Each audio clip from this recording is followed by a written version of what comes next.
Yo, what's going on, everyone? Hates Tesla, another one. We're talking about the comeback king, the comeback player of the century, Elon Musk. Bite my dust. Now we're about to get into it. Look, the actual setback is never greater than the comeback. Let's get active. Now, in 2023, Elon pulled off the greatest comeback in history after critics destroyed his hostile takeover of Twitter. And 50% of sponsors quit, and he lost 49 billion in 1 month. His response: hire his number one critic as CEO. Here's how he turned an enemy into a secret weapon. Now, again, we're going to be talking about this. Why? Because it shows that Elon has business acumen like nobody else's. But let's continue. The situation in early 2023 was dire. Content moderation issues drove away major advertisers. And then Twitter had lost 50% of its top advertisers in just months. And they were taking billions in revenue with them. So if you see, Twitter's revenue is down, and we got 40%, 8 million a day, and then 13.3 million a day in the first quarter. So things was hurting. We had 33,980 advertisers in May 2022. And then in October 2022, they went down to 2,315. That's a lot, man. So anyway, the core problem wasn't just technical. And while engineers focused on product changes, key relationships were dying. Twitter needed someone who could speak Madison Avenue language. And that's when Elon made his most unexpected move in tech. Now, again, he's always criticized for being some tyrant at the end of the day. And, there was a book that was written, even just the one behind me by Isaac Walton, where people were just like, well, he wasn't allowing anybody to speak, and he had contradictions. He's a human. Everybody has contradictions. He had a couple of clashes with a couple of journalists, but at the end of the day, he hired Linda.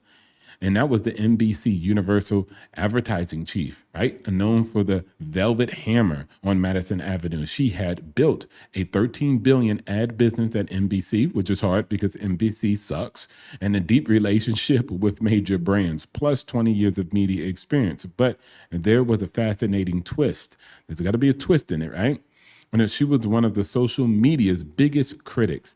At NBC, she regularly attacked profiles or platforms like Twitter over brand safety, and she used those same concerns to keep advertisers on traditional media. Now, Elon wanted her to fix platforms she criticized. Her reputation preceded her. Now, she was a big critic 1 second, but he turned an enemy into a frenemy. So that's pretty interesting. Can most of you guys do that? Negative. As he says, is the bedrock of this country. I'm not sure there's anyone in this room who could disagree with that. Could I get a round of applause for that? She very much believes that it should be a place for free speech, which is what Elon has been talking about. So now she's speaking to Elon's point. Shout out. Very interesting. Again, man, this guy is a genius, but nobody wants to recognize it. Like, bro, come on, you got to recognize it. Anyways, she was the most connected ad executive on Madison Avenue. And when she spoke, CMOs listened. When Lady Spit lot listened, they listened to mans. And she's a woman, but I'm saying mans because that's my UK accent. But could she translate that influence to tech? The partnership structure was clear. Elon would focus on product and engineering, specifically what he's really good at, right? And advertising and business, at least in relation to this, Linda would handle it. And her first moves were unexpected. Instead of rushing to win back advertisers, she went deep. She took a deep dive into it, enhancing content monitoring systems, a big complaint from advertisers, built new brand safety tools, another complaint from advertisers, and created transparent ad placement tracking. And another feature in engineering that would help the brand as far as advertising. Now, established an advertiser advisory council. Her approach was methodological. Now, she used her deep understanding of advertisers' fears because she used to amplify them, right? She created those fears, and then now she was providing a solution for them. Hey, all right, cool. Shout outs to her, right? She knew exactly what brands needed to feel safe because she used to exploit their concerns, and the strategy started working. By late 2023, X was showing signs of recovery. Number one, major brands started testing ads again. Number two, new video partnerships emerged. Number three, premium subscriptions grew. And number four, ad targeting improved dramatically. But Linda wasn't done. She wasn't done. She was on a roll. She's on fire. 4 of its key members and the World Federation of Advertisers. These organizations targeted our company. Wait, hold on. Oh, whoa, oh, she going after somebody. The World Federation of Wrestling? Hold on. And you, our users. The evidence and facts are on our side. They conspired to boycott X, which threatens our ability to thrive in the future. That puts your global town square, the one place that you can express yourself freely and openly, at long-term risk.